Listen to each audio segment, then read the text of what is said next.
এই হলো আমাদের সেই ব্যস্ততাপূর্ণ শহর কলকাতা। আমরা চলে এসেছি বাস ধরতে। মেট্রোর ঠিক 7 নম্বর গেটের পাশেই আছে রয়্যাল ক্রুজারের এই কাউন্টার, যেখান থেকে আজকে আমাদের বাস আছে। সেটা উত্তরবঙ্গের বাস। এখান থেকে আরও অনেক বাস ছাড়ছে, শ্যামলী পরিবহন, তারপর হচ্ছে গ্রিন লাইন, আরও অনেক ধরনের। যাক, বাস ছিল 6:30, কিন্তু 2.5 ঘন্টা লেটের পর এই বাস ঢুকেছে। তাই সবাই হুড়োতাড়া করে বাসে ওঠার জন্য তৈরি। যে কোনো উত্তরবঙ্গের বাস হোক না কেন, সেটা কিন্তু এই কৃষ্ণনগরে হল্ট করে থাকে। আর আমরা এখন এসে পৌঁছেছি কৃষ্ণনগরের শঙ্কর হোটেলে। এখানেই আমাদের হল্ট দিয়েছে। এখানে আমাদের আজকে রাতে ডিনারটা আমরা সারব।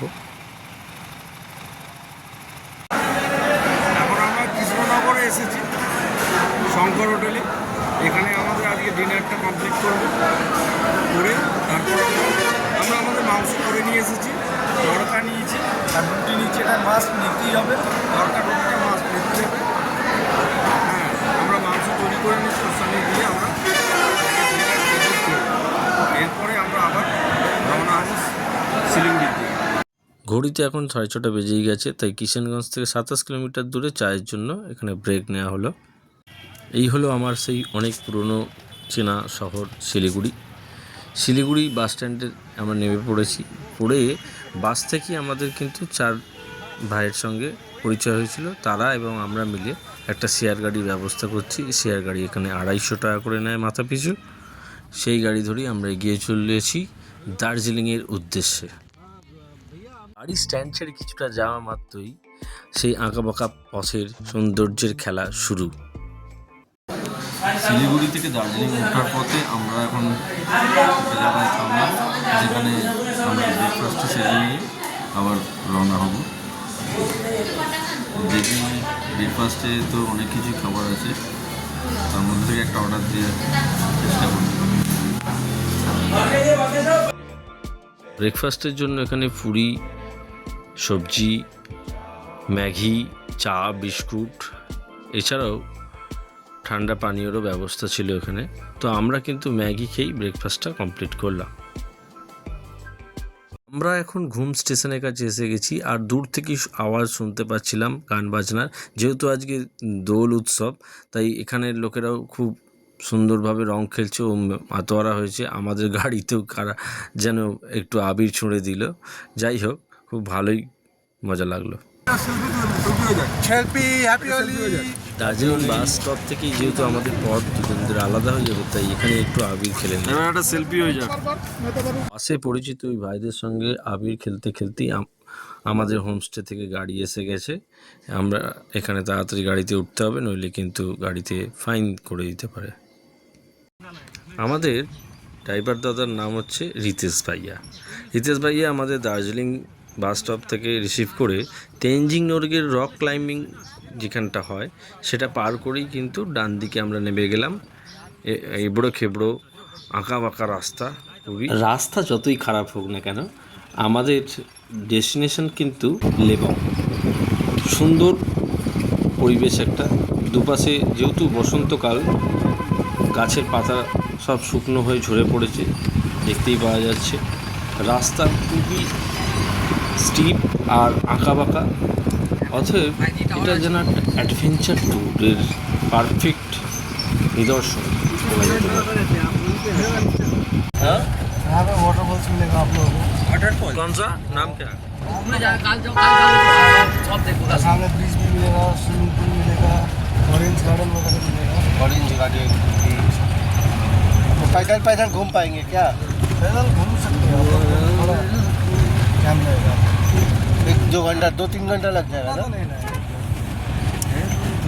कल পথে আস্তে আস্তেই রিতেশ ভাইয়ের মুখ থেকে শুনে নিলাম যে আশেপাশে কী কী দেখা যেতে পারে আর কতক্ষণে সেটা দেখা সম্ভব, পায়ে হেঁটে হবে কিনা। এই দেখুন, আর বলতে না বলতে একটা এস টার্ন আসছে, কি সুন্দর দেখতে পাচ্ছেন, দারুণ।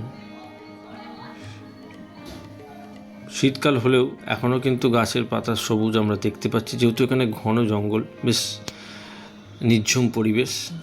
আমাদেরই গাড়িটা যাচ্ছে শুধু, আশেপাশে আর কিছু নেই। অপূর্ব নিদর্শন। পাহাড়ে এলে সত্যি আমরা যেন কেমন হয়ে যাই। যাক, গল্প করতে করতে প্রায় এসে পৌঁছেই গেলাম ওইকস হোমস্টের কাছে। এই লাস্ট 200 মিটার রাস্তা খুবই খারাপ, কারণ এটা পাথর বসিয়ে রাস্তা। এইবার গাড়ি থেকে নেমে আমাদের রওনা হতে শুরু করলাম। একটু পায়ে হেঁটে যেতে হবে, এই 200 মিটার রাস্তা পায়ে হেঁটে। পথে যেতে যেতেই দেখতে পাচ্ছি উপর থেকে আমাদের হোমস্টেটা দেখা যাচ্ছে। এই যে হোমস্টেটা, পেছনটা আমার এরকমই একটা লাগছে, সুন্দর পরিবেশ। শহরতলি থেকে এক পলকে এক রাত্রির জার্নিতে আমরা কোথায় এসে পৌঁছালাম।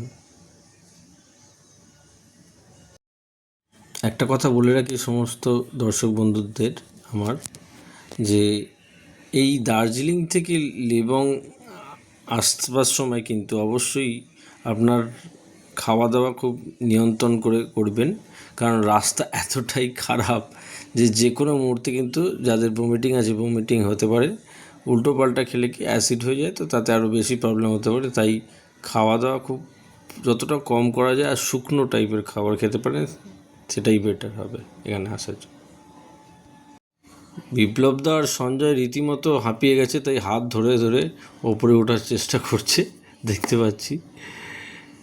আর বিপ্লবদার ব্যাগে যা বড় ব্যাগ নিয়েছে, সমস্ত সংসার তুলে নিয়ে আসছে, কি বলবো।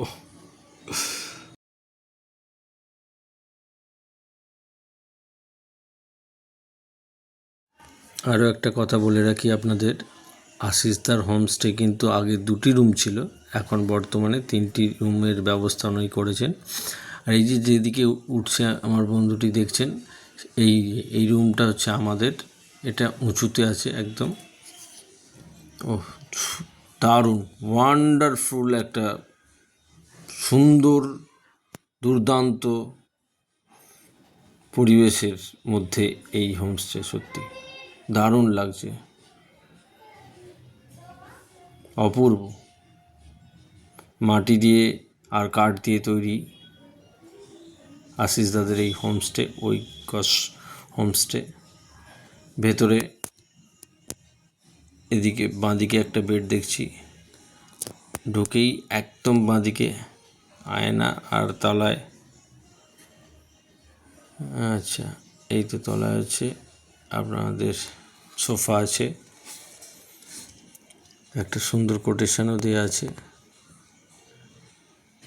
ওনারা যতটা পেরেছেন সুন্দরভাবে ভালোবেসে সাজিয়েছেন, যেটা বোঝা যাচ্ছে। এখানে একটা ছোট সিঙ্গেল বেড, ইনি আশিস তার ওয়াইফ, ওনার একটা ছবি স্বাগতম জানাবার জন্য রেখেছে। আর এদিকেও বেড আছে দেখছি, দুজন শুতে পারবে, পুরোটাই কাঠ। ওপরে ফল সিলিংটা প্লাস্টিকের, আর এইটা হচ্ছে বাথরুম। বাথরুমে একজন আছে, দেখাতে পারছি না, যাই হোক গিজারও আছে যা দেখলাম। ওনাদের এখানে একটা ছোট দোকানও করে রেখেছেন, যে সমস্ত টুরিস্ট পার্টিরা আসে এখান থেকে কিছু কেনাকাটা করে থাকেন। এই যে এদিকে একটা রুম আছে দেখা যাচ্ছে, যে রুমের কথা বলছিলাম, আর একটা এখানে মধ্যিখানে সবুজে ঘেরা, সামনে বিশাল কাঞ্চনজঙ্ঘার সুন্দর ঠান্ডা হাওয়া, সব কিছু জমে যেন একটা অন্য রকম ফিলিংস। স্প্রিং ভিলেজে আমাদের আশিসদা ফুড অনার, উনি নিজেই আমাদের সার্ভ করে দিচ্ছেন কাঁসারের থালায়, পুরো বাঙালি আনায় খাবার সার্ভ করছেন। হ্যাঁ, এখানে ভাত আমি শুরু করে দিয়েছি, রায়তা শাক, দুর্ধর্ষ রায় শাকটা দুর্ধর্ষ করেছে, আলু ভাজা আছে, ডিমের কারি আছে, এখানে ডাল আছে, খুব মিষ্টি একটা পরিবেশন করেছে, সবথেকে ভালো সুন্দরভাবে লাগছে সাজিয়ে। কালারগুলো ভীষণ সুন্দর, পুরো কাঁসার।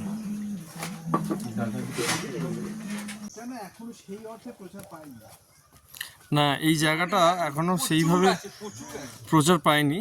আর দার্জিলিংয়ে এরকম অনেক অফবিট আছে, আমরা দেখে থাকি। সেরকমই একটা অফবিট হচ্ছে এই লেবংয়ে অবস্থিত মিনারেল স্প্রিং ভিলেজ।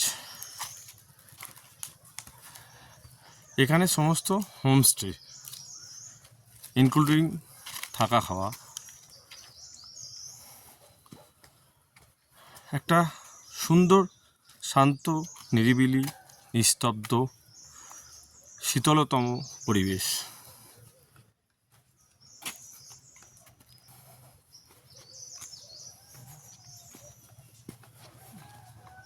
পাথুরের রাস্তা,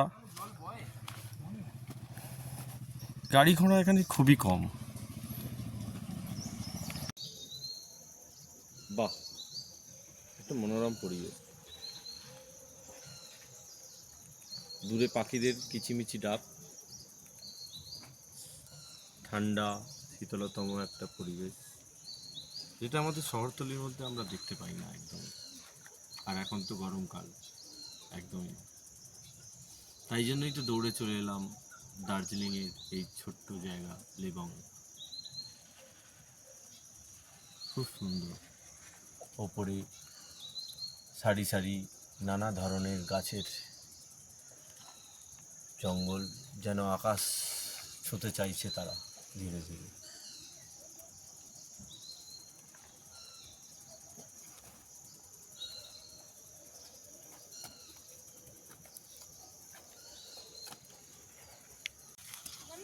সুন্দর সুন্দর রঙের দিয়ে সাজানো এই ছোট্ট গ্রাম, শান্ত তাদের পরিবেশ।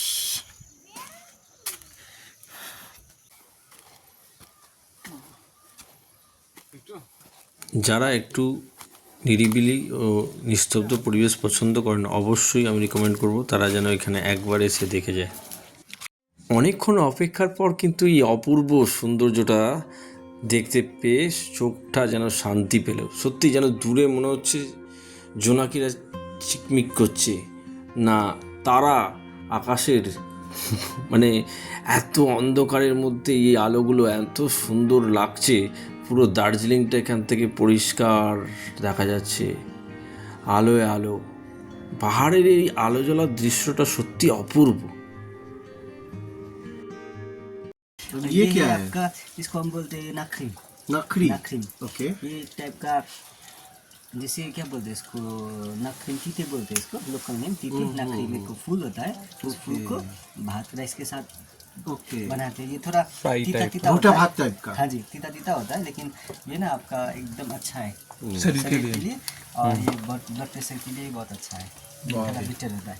ये फिर से एक बार बोलिए, ये वाला क्या है? गुंदरुक। गुंदरुक। गुंदरुक बोलते हैं इसको। ये फर्मेंटेड साग से बनाता है। साग আর এটা তো ডিমের কারি আর ভাত যেটা যেমন নর্মাল হয়। अच्छा भैया आपसे एक रिक्वेस्ट है, हाँ जी। कल हम लोग निकले थे पर मिला नहीं। ये फल है ना, हाँ जी। ये फल लेना चाहते तो कहाँ मिलेगा ये? ये फल, ये फल तो बाजार में मिलेगा? बाजार में तो नहीं मिलेगा, इधर में मैं थोड़ा देख लेता हूँ। थोड़ा देखिए घर में जाके मम्मी को बोले ना, तो मम्मी बोला हाँ लेके आ, अच्छा बनाएंगे। अच्छा, ओके ओके, मैं देख लेता हूँ। Okay, I am feeling so hungry. हाँ जी सर, चलो, मैं- थोड़ा थोड़ा ही दिया है, आप लोग हाँ, खाना हाँ, चाहिए हाँ, तो बोल हाँ, दीजिएगा। Thank you thank you. সুন্দর, অসাধারণ সুন্দর এই গ্রাম, ভালো লাগলো। আজকে আমাদের যাওয়ার পালা এখান থেকে। এখানে আশেপাশে কিছুটা দেখব, যেমন এখানে নাকি সুইমিং পুল আছে একটা সুন্দর, আর আছে ছোট একটা নদীও দেখতে পাওয়া যাবে। আর চায়ের দেশে এসে টি গার্ডেনটা তো না দেখে যাওয়া যায় না। এই হলো আশিসদার ফ্যামিলি, এই হলো উইকস হোমস্টের একটা ট্র্যাডিশন। ইনি হচ্ছেন আশিসদার ওয়াইফ। আজকে আমাদের চলে যাবার দিন, অতএব দ্বিতীয় দিন। তো বিদায় বেলার একটা শুভেচ্ছা সহিত ওনারা হাসি মুখে আমাদেরকে বিদায় জানাচ্ছে, এইভাবে গলায় একটা স্মারক পরিয়ে দিয়ে। সত্যি এটা আমি এই প্রথম এখানে পেলাম। এরও আগেও আমি অনেক জায়গায় গেছি, কিন্তু এই রকম যে একটা সুন্দর মিষ্টি ব্যবহার বা এই যে ট্র্যাডিশনটা আমি কোনোদিন দেখিনি।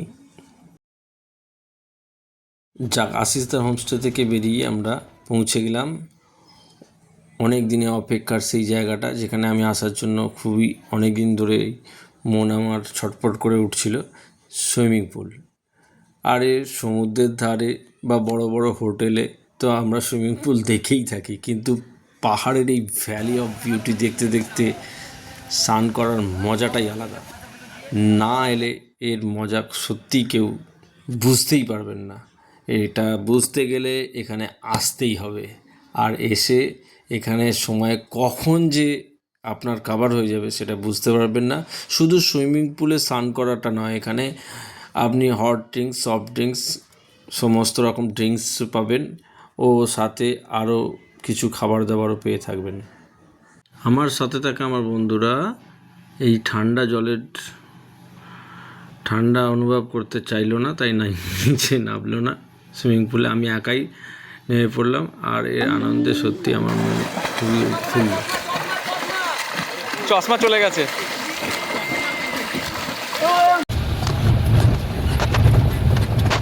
गाड़ी लेके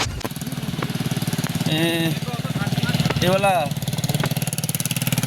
क्या होता है, ये वाला से ये डायबिटीज ब्लड प्रेशर का, इसको ऐसा करना पड़ता है, देखिए तो ऐसे ऐसे निकाल के घर में बॉईल करना पड़ता है, पानी फेंकना पड़ता है, इसको थोड़ा नीचे के ये वो होता है सूखा सूखा, तो जो प्याज लहसुन वगैरह टमाटर वगैरह डाल के इसको अचार, अच्छा सलाद जैसा जैसे तेल में फ्राई करके बनाओ। ओके, पहले इसको बॉईल करेंगे, बॉईल करें, बॉईल करके पानी फेंक देंगे। लीजिए, बहुत वो होता है, ये कड़वा होता है, कड़वा होता है ना, लीजिए। এইটাই খাইয়েছে আমাদেরকে, জানিস তো, চালের সাথে বহুত কিন্তু তো ये तो ना আমলা अमला আমালা আমালা বলে এটাকে। পুরো রসালো একদম, রসবেরি টাইপের। রসবেরি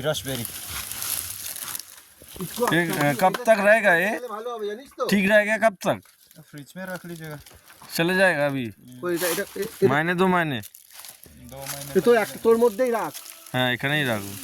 जैसे कि हम लोग तो छोटे छोटे, जैसे हम लोग को बड़े हैं ना बुजुर्ग बाबा, क्या चीज का नाम क्या है? बनबारा बोलते हैं हम लोग, अम्बरा, बनबारा बोलते हैं। बनबारा। खाया कैसे जाएगा? इसको आप लोग बॉईल करने के बाद सूप भी पी सकते हैं, वैसे ही चबा भी सकते हैं। अगर खून नहीं रुकेगा ना ब्लड, जैसे कि हमारा हाथ कट गया करके ये रस निकल के कौन सा गाछ है? बनबारा পায়েস খায়, হ্যাঁ, তো যদি পায়েসের প্রবলেম থাকে তো এটা কিন্তু এই ডায়াবেটিসে কাজ হবে, তোর কোনো শরীরে ক্ষতি शरीर वो खोने का कष्ट नहीं चाहिए। हम लोग का वहाँ पे काल में पता मिलता है। फोन नंबर है आपके पास, होगा तो हमको हायर कर दीजिए। नहीं नहीं, ऐसा क्यों होगा?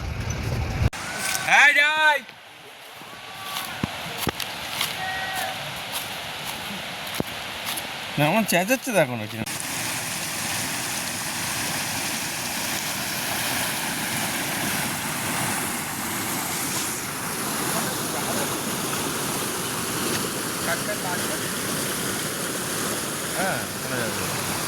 আর পড়ে গেলেই তো একদম শেষ। এটা হলো রিতেশ ভাইয়ার বাড়ি। এই যে সুন্দর বাগানওয়ালা আছে এই বাড়ি, অপোজিটেও একটা বাড়ি আছে যেটা আমরা একটু পরেই যাচ্ছি। এখানে আমরা ওই লফসি নিলাম, যেটা আচার খেয়েছিলাম, খুব দারুণ খেতে। এখানে নিয়ে এসেছি রিতেশ ভাইয়া যে সমস্ত গাছ সেল করে থাকেন সেইগুলো দেখাবার জন্য। তার মধ্যে থেকে আমাদেরকে কিছু গাছ উনি গিফট করলেন। রিতেশ ভাইয়া গাছ ভীষণ ভালোবাসে, আর গাড়ি দাঁড় করিয়ে করিয়ে সমস্ত গাছের কিন্তু ভিডিও আপনারা দেখতেই পেলেন। কোনটায় কি হয় না হয় আমাদেরকে জানালো। এখন গাছ দেখিয়ে চলে এসেছেন ওনার ফার্মে, যেখানে উনি সমস্ত ছাগল রেখেছে পুরো একদম ব্রিটিশ স্টাইলে, মানে বিদেশে এরকম ধরনের স্টাইল আমরা দেখে থাকি। এখন 65টা এই ছাগল এখন বর্তমান আছে ওনার কাছে, আরও অনেক থাকে, এসব গল্প উনি বললেন। এটাও কিন্তু উনি সেল করেন। 400 টাকা, আপনার কিলো নিলে, আপনার কিলো নিলে আপনার 1400 টাকা। এসো এসো এসো, এখানে এই যে ভেট করে চা তোলে আর এই হলো লেবং টি গার্ডেন, খুব সুন্দর অপূর্ব এই দৃশ্য। যাই হোক, রিতেশদা দার্জিলিং অবধি আমাদের ছেড়ে দিয়েছিলেন। এরপরে দার্জিলিং থেকে শেয়ার গাড়ি নিয়ে যথারীতি আমরা শিলিগুড়ির উদ্দেশ্যে নিচে নামছি। বাইরে ভীষণ ফগি ওয়েদার। যেহেতু রবিবার 4:35 ভোরবেলা ট্রেন ধরার কথা ছিল, গরিবরথ এক্সপ্রেস একদিনই আসে রবিবার, সেহেতু আমাদের স্টেশনের কাছে একটা রুম নিয়ে আমরা ছিলাম, হোটেল। তো এই তো ট্রেন এসে গেছে। এছাড়াও কিন্তু এনজিপি থেকে কলকাতা যাওয়ার জন্য অনেক ট্রেন আছে। আজকের মতন এই পর্ব এখানেই শেষ। জানাবেন কেমন লাগলো।